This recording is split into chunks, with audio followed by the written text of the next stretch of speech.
Bismillahirrahmanirrahim. Assalamualaikum warahmatullahi wabarakatuh. Perkenalkan saya Ira Nopiana dengan NPM 10060111192 dari Program Studi Statistika Fakultas Matematika dan Ilmu Pengetahuan Alam akan menyampaikan hasil penelitian yang berjudul Penerapan Jenis Poisson Regression dalam Memodelkan Kasus Campak pada Balita di Kabupaten Bandung tahun 2020.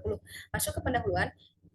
Analisis regresi adalah analisis yang mempelajari hubungan fungsional antara satu atau beberapa buah penjelas dengan satu buah respon. Salah satu model regresi yaitu regresi Poisson. Regresi Poisson digunakan untuk pemodelan data dengan variabel respon berupa data diskrit. Distribusi Poisson adalah suatu distribusi peluang buah acak yang menyatakan banyaknya kejadian sukses tergantung pada interval waktu tertentu. Dalam regresi Poisson terdapat asumsi yang harus dipenuhi, yaitu nilai varians pada variabel respon harus sama dengan nilai rata-rata.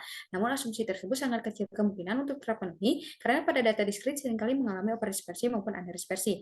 Overdispersi merupakan keadaan di mana nilai varians lebih besar dari nilai rata-rata, sedangkan underdispersi merupakan keadaan di mana nilai varians lebih kecil dari nilai rata-rata. Jika terjadi kasus overdispersi, maka akan menghasilkan nilai standar error dari taksiran parameter menjadi underestimate, sehingga menimbulkan kesalahan dalam menarik kesimpulan.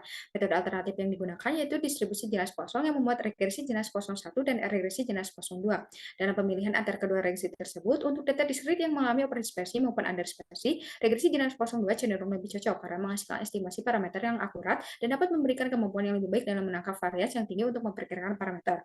Pada penelitian ini akan mengkaji dan memodelkan kasus campak. Campak adalah penyakit menular. Indonesia menjadi negara peringkat kelima dengan angka kematian terbesar akibat campak. Di Provinsi Jawa Barat, yaitu di Kabupaten Bandung, pada tahun 2020 ditemukan sebanyak 54 kasus. Jumlah tersebut meningkat drastis dibandingkan tahun-tahun sebelumnya, sehingga diperlukan upaya untuk menurunkan kasus campak. Kasus campak pada balita merupakan kejadian yang berdistribusi Poisson karena salah satu bentuk data kon dan berpotensi terjadi overdispersi, sehingga dalam pemodelannya digunakan regresi jenis Poisson 2.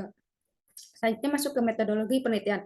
Untuk model regresi jenis Poisson 2 disajikan sebagai berikut. Untuk fungsi densitas peluang dari model regresi jenis Poisson 2 disajikan sebagai berikut. Adapun untuk tahapan analisis, yang pertama, eksplorasi data, yang kedua, uji kecocokan distribusi, yang ketiga, uji multikoloritas, yang keempat, uji overdispersi. Jika terjadi overdispersi menggunakan model regresi jenis Poisson 2, namun apabila tidak terjadi overdispersi maka dilanjutkan menggunakan model regresi Poisson.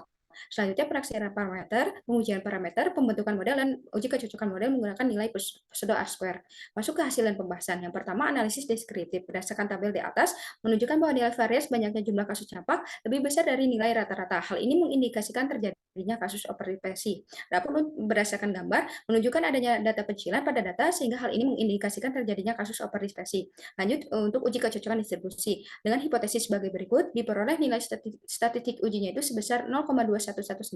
Nilai tersebut lebih kecil dari nilai kritis yang menyatakan bahwa H0 diterima. Dengan demikian, data dapat disimpulkan bahwa data jumlah kasus campak pada balita di Kabupaten Bandung berasal dari berdistribusi Poisson.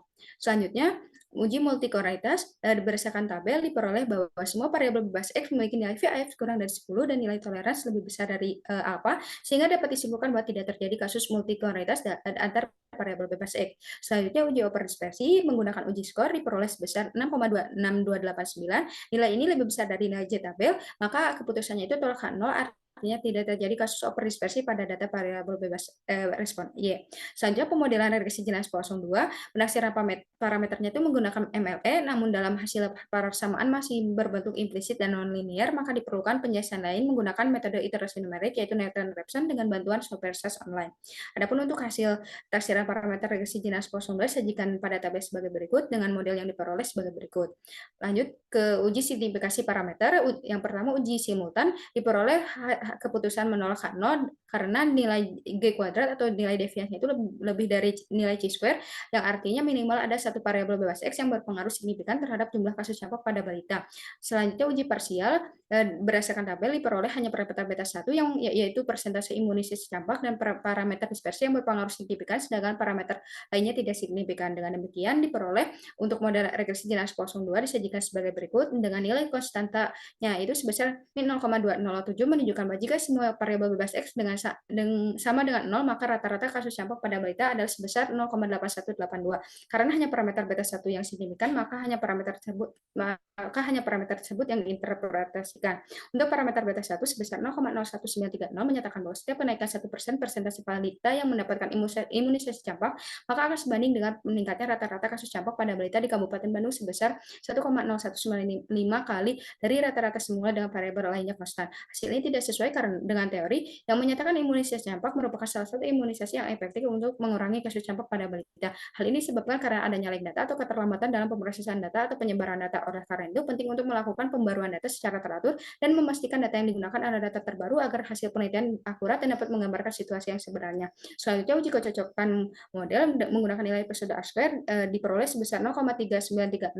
Hasil ini dapat dikatakan bahwa model yang digunakan baik untuk menggambarkan data dalam kasus ini.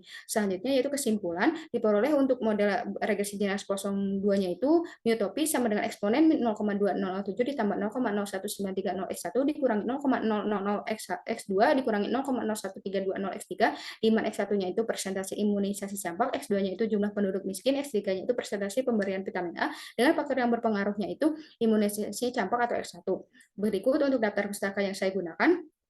Dari saya sekian.